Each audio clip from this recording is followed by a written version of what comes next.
నమస్తే, నేను సిరి.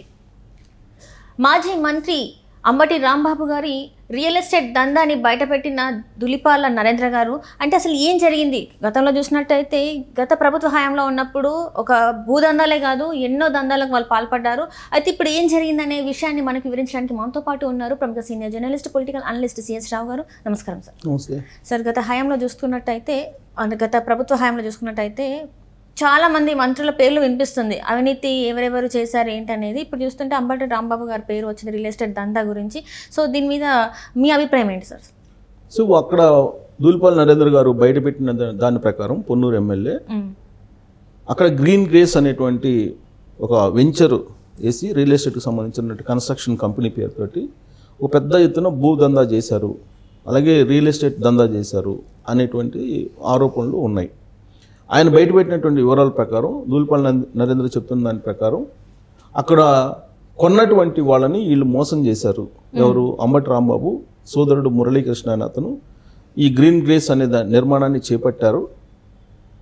వెనక బ్యాక్ ఎండ్లో అంబటి రాంబాబు సపోర్ట్ ఉంది అనేది నరేంద్ర చెప్తున్నటువంటి మాటలు. అసలు విచిత్రమైనటువంటి తాజా అప్డేట్ ఏంటంటే అసలు ఆ గ్రీన్ గ్రేస్ అనేది అసలు మురళీకృష్ణది కూడా కాదు, అది ఎవరో ఒక బిల్డర్ సంబంధించినటువంటి వెంచర్. అది దాన్ని వీళ్ళు బైపిక్ చేసి అధికారంలో ఉన్నప్పుడు లాగేసుకున్నారు అనేటువంటి ఆరోపణ ఇప్పుడు తాజాగా వినిపిస్తుంది. ప్రైవేటు వ్యక్తుల యొక్క ఆస్తులను దోచుకోవటం, లాక్కోవటం, దౌర్జన్యం చేయటం ఇవన్నీ కూడా ఆంధ్రప్రదేశ్ వ్యాప్తంగా 2019 నుంచి 2024 మధ్యలో జరిగాయి. దానికి సంబంధించినటువంటి ఫిర్యాదులు గ్రీవెన్స్ సెల్లో వెల్లువెత్తుతున్నాయి. ప్రజా దర్బారు నిర్వహిస్తూ ఉన్నారు ఆంధ్రప్రదేశ్ ప్రభుత్వం.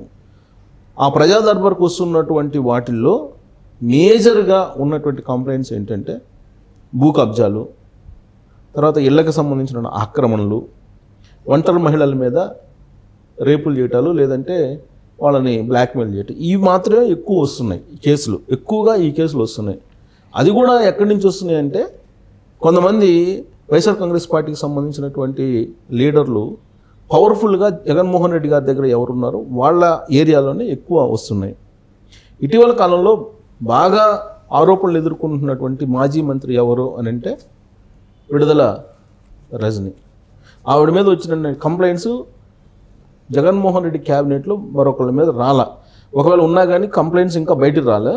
బట్ బయటకు వచ్చినటువంటి కంప్లైంట్స్ ఎక్కువగా విడుదల రజనీకి సంబంధించినటువంటి కంప్లైంట్స్. అది కూడా ఏంటంటే ఎన్నికల ముందు కూడా చూసుకున్నట్టయితే సీట్ల విషయంలో కూడా, టికెట్ విషయంలో కూడా తను డబ్బులు తీసుకున్నదని చెప్పేసి ఒక వ్యక్తి బయట పెట్టడం జరిగింది. టికెట్స్ ఇప్పిస్తానని చెప్పేసి చిలకలూరుపేట టికెట్ ఇప్పిస్తానని చెప్పి ఆవిడ ఏదో డబ్బులు తీసుకున్నాయి. ఆవిడ గుంటూరు 2కి వెళ్తున్నారు కాబట్టి చిలకలూరుపేట టికెట్ ఇప్పిస్తానని చెప్పేసి ఏదో ఒక 5 కోట్ల ట్రాన్సాక్షన్ జరిగింది. అది కూడా సజ్జల రామకృష్ణారెడ్డి గారు ఈవిడ ఇద్దరు కలిసి చేశారనేది కూడా బయటకు వచ్చింది. తర్వాత 2.5 కోట్ల రూపాయలు ఏదో చేశారు, మిగతా అది ఇవ్వలేదు అనేది. ఆ తర్వాత క్రషర్ కంపెనీ అతను కంప్లైంట్ చేశారు ఆవిడ మీద. ఆ క్రషర్ కంపెనీ అతనికిను ఈవిడికి మధ్యలో ఒక ఐపీఎస్ జాషువా అని అతను ఉన్నాడు. అతను ఆ క్రషర్ కంపెనీ యాజమాన్ని భయపించారు, బ్లాక్మెయిల్ చేశారు. ఆ దందా దాదాపుగా 50 కోట్ల దందా అని చెప్పి అదొక ఇష్యూ ఆల్రెడీ కంప్లైంట్ అయ్యింది. దానికి సంబంధించి విచారణ కూడా జరుగుతుంది. ఆ తర్వాత మీకు అంబటి రాంబాబు ఇష్యూ వచ్చింది. ఇప్పుడు అంబటి రాంబాబుకి సంబంధించి గుంటూరులో ఏం చేశారు? ఆయన సత్తెనపల్లి ఎమ్మెల్యే, నీటిపారుదల శాఖ మంత్రిగా అప్పట్లో చేశారు. ఆయనకు ఉన్నటువంటి పవర్ను ఉపయోగించుకొని వాళ్ళ బ్రదర్ మురళీకృష్ణ అనే అతను చేసినటువంటి దందాలు ఏమైతే ఉన్నాయో అవన్నీ కూడా ఇప్పుడు బయటకు వస్తున్నాయి.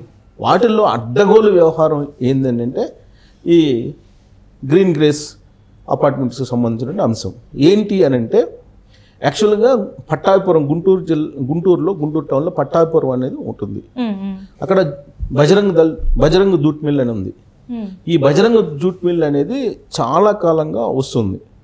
గుంటూరులో ఆ బజరంగ్ జూట్ మిల్ గురించి తెలియనటువంటి వాళ్ళు ఉండరు. దానికి విశాలమైనటువంటి కొన్ని 10 ఎకరాలు భూమి ఉంది. ఆ భూమిని ప్రభుత్వంలో పవర్ను ఉపయోగించుకొని అంబటి రాంబాబు లాగేసుకున్నారు, అంబటి రాంబాబు సోదరుడు లాగేసుకున్నారు అనేటువంటిది ఇప్పుడు వచ్చినటువంటి ఆరోపణ. యాక్చువల్గా అది లాకౌట్ అయింది బజరంగ్ జూట్ మిల్. ఈ బజరంగ్ జూట్ మిల్ కార్మికులకు నాయకత్వం వహిస్తూ రాజకీయాల్లోకి వచ్చినటువంటి లీడర్లలో వైఎస్ఆర్ కాంగ్రెస్ పార్టీ నుంచి అప్పిరెడ్డి గారు ఒకరు, అంబటి రాంబాబు గారు మరొకరు. ఆ జూట్ మిల్లుకు సంబంధించిన భూముల వివరాలన్నీ మొత్తం వీళ్ళకి తెలుసు. జూట్ మిల్ లాకౌట్ అయినప్పుడు ఆ భూముల జోలికి ఎవరు వెళ్ళకూడదు. కానీ వీళ్ళు లాకౌట్ అయినటువంటి జూట్ మిల్ భూముల్ని ఆక్యుపై చేశారు. దాదాపు 5 ఎకరాల పైగా ఆక్యుపై చేశారు అనేది ప్రాథమికంగా వస్తున్నటువంటి ఆరోపణ. ఇది రైల్వే ట్రాక్ పక్కనే ఉంటుంది ఆ భూములు. ఆ 5 ఎకరాల్లో వీళ్ళు గ్రీన్ గ్రేస్ అనేటువంటి ఒక వెంచర్ని వేశారు. వేసి తొలుత పర్మిషన్ తీసుకున్నారు. అసలు యాక్చువల్గా రైల్వే పర్మిషన్ తీసుకోవాలి, ఎన్ఓసి తీసుకోవాలి రైల్వే శాఖ నుంచి. సో అది కూడా తీసుకోకుండా నిర్మాణాన్ని స్టార్ట్ చేశారు.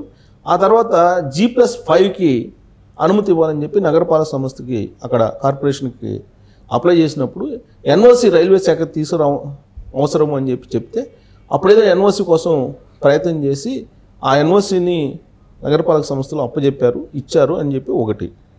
అయితే వీళ్ళు ఆ తర్వాత దాన్ని ఎన్హాన్స్ చేయాలని చెప్పి చెప్తూ G+14 అంటే 14 ఫ్లోర్లు కట్టాలని చెప్పి ఆల్రెడీ కట్టేశారు వితౌట్ పర్మిషన్. నగరపాలక సంస్థ పర్మిషన్ లేదు, దానికి ఎన్ఓసి రైల్వే శాఖ నుంచి లేదు, ఎలాంటి పరిమితులు లేకుండా 14 అంతస్తులు కట్టేశారు.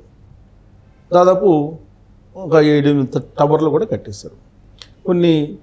కొంతమంది కొనుగోలు చేసేవాళ్ళు కొనుగోలు చేసేసారు. తీరా అధికారం పోయింది. అధికారం పోయిన తర్వాత అసలు బండారం బయటపడింది. అసలు బండారం బయటపడటంతో ఇప్పుడు కొనుగోలు చేసినటువంటి వాళ్ళు లబోదిబోం అంటున్నారు. వాళ్ళకి డబ్బులు ఎవరు రికవరీ చేయాలి? ఇప్పుడు హైడ్రా లాంటి వ్యవస్థ కావాలి ఆంధ్రప్రదేశ్లో అని చెప్పేసి భావిస్తున్నారు. ఆల్రెడీ నారాయణ గారు ఒక పిలుపునిచ్చారు, మీరు స్వచ్ఛందంగా మీరు ఆక్రమించుకున్నటువంటి వాళ్ళని అన్యాయంగా మీరు లాక్కున్నటువంటి భూముల్ని తిరిగి ఇచ్చేసేయండి, లేదంటే మేము హైడ్రా లాంటి వ్యవస్థను పెట్టి మొత్తం హ్యాండ్ ఓవర్ చేసుకుంటామని చెప్పి వార్నింగ్ కూడా ఇచ్చారు వైఎస్ఆర్ కాంగ్రెస్ పార్టీ వాళ్ళకి. ఇలాంటి పరిస్థితుల్లో హైడ్రా లాంటి వ్యవస్థ ఏర్పడితే ఆ మొత్తం గ్రీన్ గ్రేస్ని కూల్చేస్తారు కదా, అనధికార నిర్మాణం కాబట్టి. అప్పుడు కొనుగోలు చేసినటువంటి వాళ్ళు ఏం కావాలి? నష్టపోతారు. కాబట్టి కొనుగోలు చేసినటువంటి వాళ్ళు ఇప్పుడు కంప్లైంట్ చేస్తున్నారు ఇప్పుడు ఈ గ్రీన్ గ్రేస్ యాజమాన్యం మీద. ఈ గ్రీన్ గ్రేస్ యాజమాన్యం ఎవరు? బినామీ కంపెనీ మాజీ మంత్రి అంబటి రాంబాబు గారికి.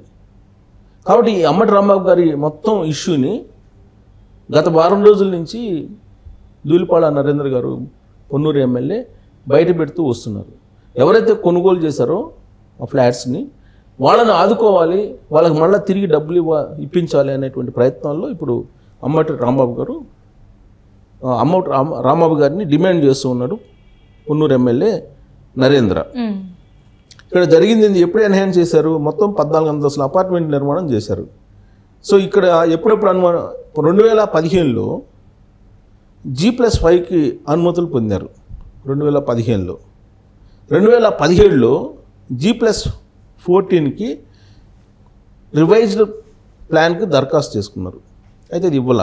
2023లో ఒక టవర్ డిజైన్ మార్చుకుంటామని మరొక రివైజ్డ్ కోసం అనుమతులు కోరారు 2023లో. అంటే అప్పుడు వైఎస్ఆర్ కాంగ్రెస్ పార్టీ ప్రభుత్వం ఉంది. 2024 జూలైలో ఈ పత్రాలను అప్లోడ్ చేశారు. పర్మిషన్ ఇచ్చామని అధికారులు అప్లోడ్ చేశారని, అప్పుడే పర్మిషన్ ఇచ్చారని చెప్పి వీళ్ళు అధికారులు చెబుతున్నారు. అసలు ఆ భవనం మురళీకృష్ణ అనే అతనిది కాదని, కేవలం పనులు మాత్రం ఆయన పర్యవేక్షిస్తున్నాడని ఆయన్ని నియమించుకున్నారని చెప్పేసి చెబుతున్నారు. సో మొత్తం మీద ఏంటంటే యాజమాన్యాన్ని బెదిరించి ఈ మురళీకృష్ణ అనే అతను అంబటి రాంబాబు గారి బ్రదరు ఆ మొత్తం వెంచర్లు లాగేసుకున్నారు అనేది నరేంద్ర చేస్తున్నటువంటి ఆరోపణ.